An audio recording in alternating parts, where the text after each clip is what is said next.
I'm joined today by Frank Meeink. He is not only a former neo-Nazi, but he is the former neo-Nazi whom I was identified as on Dr. Drew's Headline News Show. We ended up tweeting after the appearance, and it seemed like it'd be really great to have Frank on. And Frank, I've been reading about your story, and it really is incredible. And I think to give people a sense of the whole picture, you first kind of came across the ideas of neo-Nazism when you were around 13, but give people a sense of your life up until that point. Yeah, up until that point, until I was about 10, I had maybe until I was about 9, I had a pretty good life. Single mom, we struggled, we were on welfare, and I remember being embarrassed of having food stamps as a kid. But other than that, I was pretty happy-go-lucky. My mom got remarried. An abusive drunk man came into our home and was not a pretty picture. And I got shipped off to go live with my dad in another neighborhood in Philadelphia, and it's a pretty rough neighborhood. It's actually like a Fresh Prince type neighborhood up in that area. So West Philly, Southwest Philly, and as Fresh Prince talks, he moved out and my white butt moved in. So I moved into an all-black neighborhood, just fist fought a lot, went to school, into an all-black school, fist fought a lot. And that summer, I stopped going to school altogether because school was just kind of a rough place to go. So that summer, I went up to Lancaster, Pennsylvania, where my cousin was involved in this movement. And they mostly lived up around all Amish people. My cousins weren't Amish, but they lived around all Amish people, and those people were really weird to me. So what was cool was it was just kind of peaceful up there. And my cousin was involved in this group called the Skinheads, and they would all come hang out at his house all the time, and they kind of always showed me attention. I was this kid from the city. I was like the polluted kid that came up from the city, and all these farm boy skinheads wanted to always talk to me about growing up in the city, and I liked that. I loved that people were actually asking me about my life, because my parents really didn't ask me too much about my life up to that point. So as you got pulled into this neo-Nazi movement, was it the ideas that they espoused that attracted you, or was that more kind of just an aside and you were really more into, you felt good being involved? Like you said, they were asking you stuff your parents never did. Did you really care about specifically what ideas and beliefs they held? The black issue, I did. I just went through a whole summer of fist fighting black kids, or a whole school year of and even some black kids that, I don't want to say it was like the whole black community was attacking me, but the kids that I was fighting with at school were black. And so that I got that I was now different, and that so I got that racial part of it. The Jewish part, which was the new part that was being brought to my attention, that I didn't care much about, because I didn't know any Jews.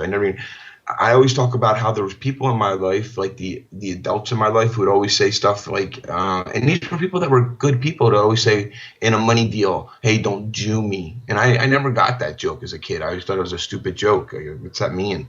Or people would always say, how do you start a Jewish parade? You throw a penny down the street. I never got that joke, but the adults all seemed to laugh at it. So when I started to go around these neo-Nazi groups, and they started always talking about the Jews and always talking about the Federal Reserve, and how the Federal Reserve is secretly run by Zog, the Zionist occupational government, and how these guys are siphoning off money of the government, giving it to Israel. And what that did to me, now, for one, you're talking to a 14-year-old kid about the Federal Reserve. I'm 30, almost 39 years old.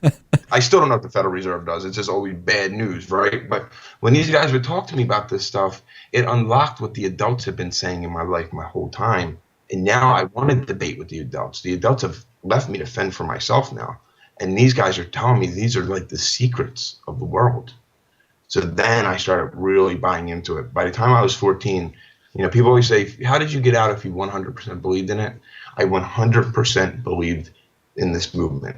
And so I think this is interesting, because it really speaks to how vulnerability and the life situation is such a big part of being open to recruitment by a lot of these groups. Because even as you talk about that, again, understanding what it was the adults were laughing about, being able to talk to them, it seems like, aside from everything else about the specifics of these theories that you were being presented with, it was your life situation that made you open to following these beliefs. Oh, for all these groups, from gangbangers to racist groups to, even the Tea Party patriots. I mean, there's something going on in my life that I'm not happy with, and I have to either blame it on somebody else, or I'm going to force my will on other people to make sure that I feel better about myself. I mean, it's the same makeup. There's something wrong that I'm not happy with my life. The biggest makeup of all of us that are thugs and criminals and racists, we all have the same we are egomaniacs with no self-esteem. That's what we are. That's why I have to force my will upon you. That's why I don't do that anymore today. Let's talk a little bit about, you're 18 years old, you're arrested. Talk a little bit about the circumstances of the arrest and then eventually the prison time that you served. Yeah, I was actually 17. I was actually one of the youngest kids in the prison. And I don't say that to sound tough. I just say that this is the end of, my life was so bad that I'm 17 years old and they decided it's okay to put me in an adult prison and charge me as an adult for an aggravated kidnapping, which I had done. I mean, I was one of those guys in prison that was guilty. I never said I was not guilty. They had a videotape of me kidnapping the guy, so I was definitely guilty. So yeah, I kidnapped this man and wound up getting sentenced to 3 to 5 years, upstate prison, and they sent me to the same prison. One of the first prisons they sent me to was with John Wayne Gacy in it. I mean, I'm 17 years old and I'm going to the same prison where this man is, who is a serial killer of 17, 18-year-old boys.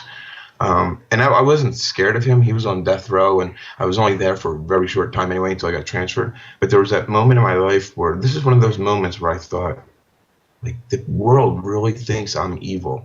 And I know in my core that I still believe that I was not an evil person. I still believe that the white race was what I was sent to defend, but I didn't believe I was evil yet at the time, So anyway, just it was a pretty rough prison stay, but I was a leader of Aryans, not the Aryan Brotherhood. There's also another gang in there, the Aryan Nations. I went in there as a leader. I was a leader on the outside. Most of the guys in the prison join these gangs when they get in there. Well, I had my own cable access television show in the Springfield, Illinois area, so I was like a little celebrity. I was like a David to everybody, I went around and everyone couldn't wait for me to get to the prisons that they were in, and so I was very well protected and respected, and so that was kind of easy in the prison stay side. This part, I'm not totally sure where this happened in doing my research. Were you stabbed in prison or outside of prison? And talk a little bit about that story. I know that that's an interesting story. Well, there's two stories there's one that I know someone tweeted you about, and that was the stabbing that I had done. But there's also the story that when I was in prison, I did get stabbed in prison by this gang, and that was, basically, I let my guard down, and what I did was I'm a Philly kid, and I was in the Chicago prison system, and I ran my mouth a little too much sometimes, and these guys waited by my cell, and they were a black gang, but it wasn't a black-white issue. It was over a tattoo. It was a stupid, prison, you can get stabbed over a tattoo. You can get stabbed over a strawberry, and so I just maybe didn't respect my elders, even the black elders in the prison at the time, when I should have. And some people came to see me, and a big fight broke out. And I noticed that my white guys who weren't in my gang but should have had my back all had locked themselves down for the day. And as soon as I walked on my cell block, I noticed that these gang of black males had approached me, and I knew it was on right then and there. So as I was fighting, someone came up and stabbed me and tried to stab me right in my spine, tried to cripple me. So. Okay, we're going to talk more about that. We've been speaking with Frank Meeink. He's a former neo-Nazi. This is it for the segment on our broadcast program. So we're going to take a break on the broadcast show, but there's much more to talk about. So check out the full interview on our YouTube channel, youtube.com/The David Pakman Show, where we will continue with Frank Meeink.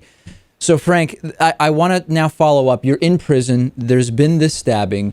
For many, many people that we've talked to and that we've talked about, being in prison is a place where they're further radicalized, right? Their beliefs become even more extreme.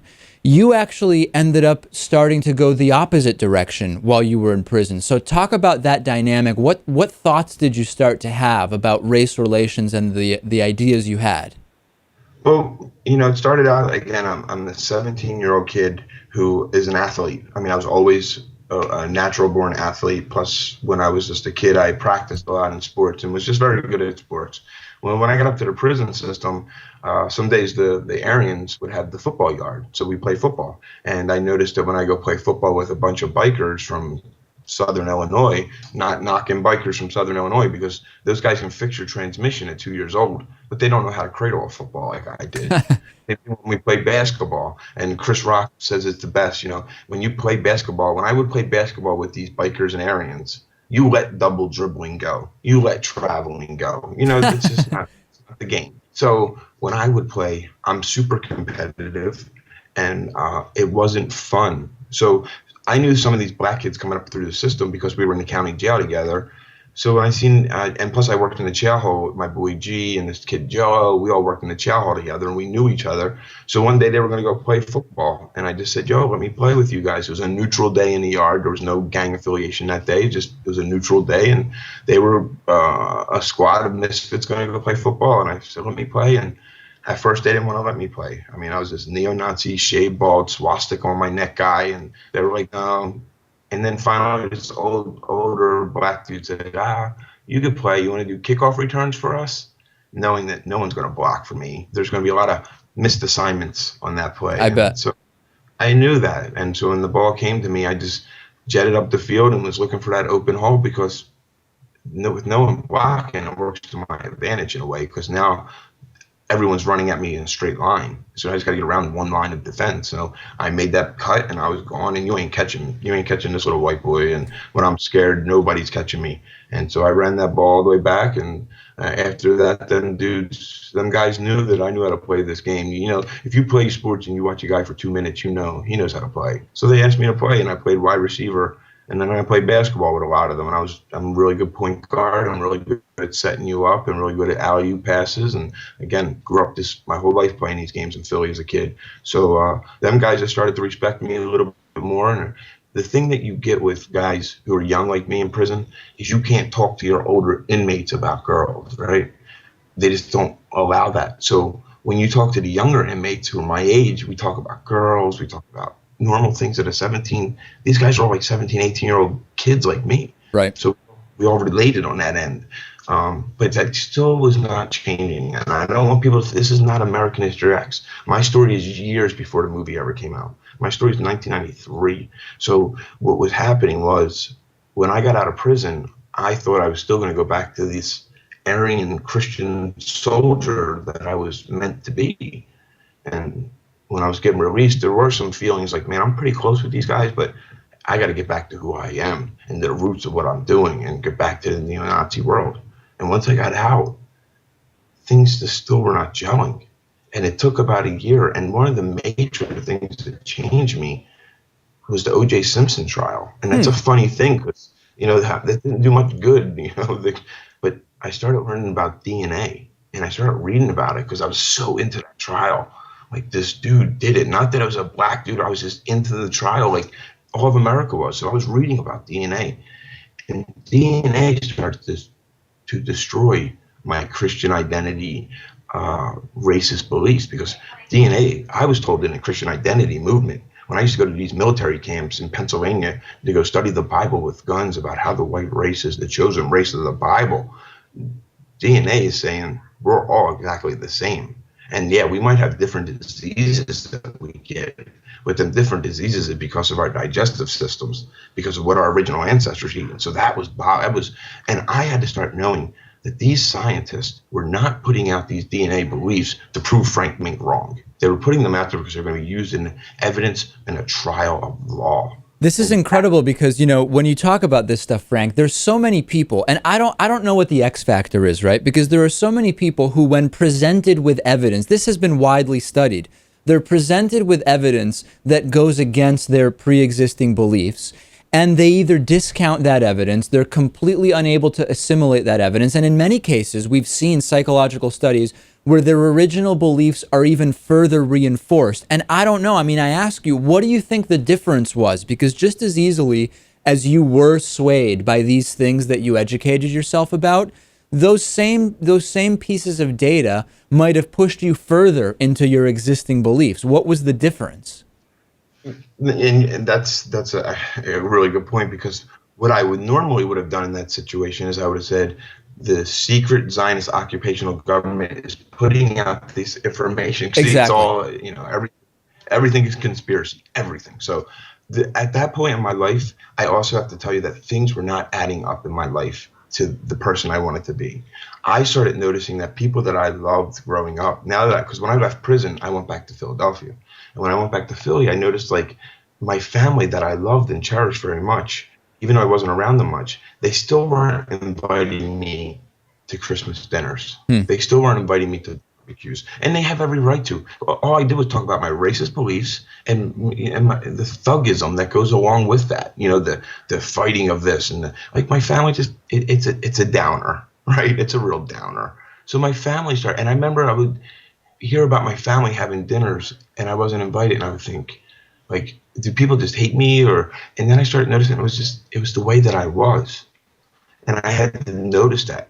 And here's the last thing, the one thing that really got me, and this is what most racist, and all of us have these racist people in our life, is I got tired of making exceptions. And you always hear racists always make exceptions. All black people are this way, except for Rodney, because I know Rodney. I work with Rodney. He's cool. He's like me. Right. Oh, and Tim. Tim's cool. Me and Tim do this together. I went to school. Tim's cool. Like, you're always making exceptions. So you're saying the ones that I know, I'm cool with. But the ones that I don't know, they're the way that I see on TV. They're the West Philly black. They're the Southside Chicago blacks. And I'm always making exceptions. And so when I started to do this, I came to this conclusion just on my own in about a year of time, trying to rethink everything, that I was cool with the black, Asian, and Latino issue. I was cool with that. But it was the Jew thing that was going to keep me involved in the neo-Nazi, because I didn't want to leave the neo-Nazi movement. It gave me everything. It gave me my identity. It gave me my ego. I was the leader. I was a leader. Of course, when you have a swastika on your neck, David, I'm not getting job offers. These ain't good people skills. And so people weren't hiring me. And a Jewish man gives me a job in Cherry Hill, New Jersey, to carry in and out antique furniture. And he's like, I don't care what you believe, just don't break my furniture. And that's really the way Keith was. And Keith was this Jewish dude who was, if you had to write a story of a stereotypical Jewish guy, Keith matched this. And here's a guy who I don't think he's going to pay me the money he owes me. He's going, my anti-Semitic, ignorant way, I'm thinking he's going to Jew me. And at the end of my first weekend of working for him, he comes up to me, pays me all the money he owes me, and gave me an extra $100 because I was a good worker. And then he gave me a full-time job after that. So I worked for this guy for a long time, and he was just one of them individuals every person deserves to have in their life. He was a guy who always told me I could do whatever I wanted. Whenever I would say I was stupid, he'd always say, stop saying you're stupid, you idiot. And he would go on and break down about how smart I was as a human being, how I was so street smart. And then he would start to say things like, Frank, you remind me of me. And I was like, and I actually secretly admired the guy. So he really stepped into my life too. Incredible. And, Frank, now you visit schools, you give lectures on how kids should avoid falling into these, pretty early you went in this particular direction, so you definitely can speak to how to avoid it. The last thing I want to ask you, and we do have limited time, has there been, since you've gotten out of this neo-Nazi movement, have you ever been afraid that some of the people you associated with would try to pull you back in, or that you might be the recipient of violence as a result of separating yourself? No, I have received threats, and I have had violence brought upon me at a funeral one time. That's not what I don't worry about that all that much. Look, I'm just a hockey coach. I do these lectures. I don't disrespect human beings, even when they are racist. Even when I see things that I have to watch for. I talk about some of the people that I know that were neo-Nazis that went into the Tea Party, and I know that the Tea Party sometimes lashes out about it at me, and so be it. But it's the truth, and they have to start looking at this stuff. I don't worry so much about the violent part of it. I don't want it. I never snitched on nobody. I just did my time. And now I've just been a hockey coach for years. And I do coach kids of all races to learn the greatest game on earth, which is hockey. So that's what I do. and that's who I am. And I don't disrespect them. When I come across, I'm part of a whole network of formers. We're called Life After Hate, where we reach out to the next guy who's thinking about getting out. That's what we do. We all reach out to each other, and because the key is, David, before you let me go, the message I always try to give is empathy. If someone shows empathy, even to your enemies, you have a chance of changing someone. And if all of us just reach out, so I can't say all neo-Nazis are stupid, they're all dumb, they're all evil, they're all horrible, because now the next time I run into one, how are they going to think I'm going to have empathy for them when I do have empathy for them? And that's how this really changes. Me and you going out and throwing bottles at a Klan rally at a bunch of Klansmen is not going to change one soul in one way at all. Right. But me reaching out to one of them when they're in time of need or distress, that's where life can happen. Incredible. Frank Meeink, thank you so much for being on the program. I think people will get a lot out of this, and we'd love to have you back in the future. Absolutely. Anytime, David. This is viewer-supported independent media. Please support our program by going to davidpakman.com/membership and becoming a member today.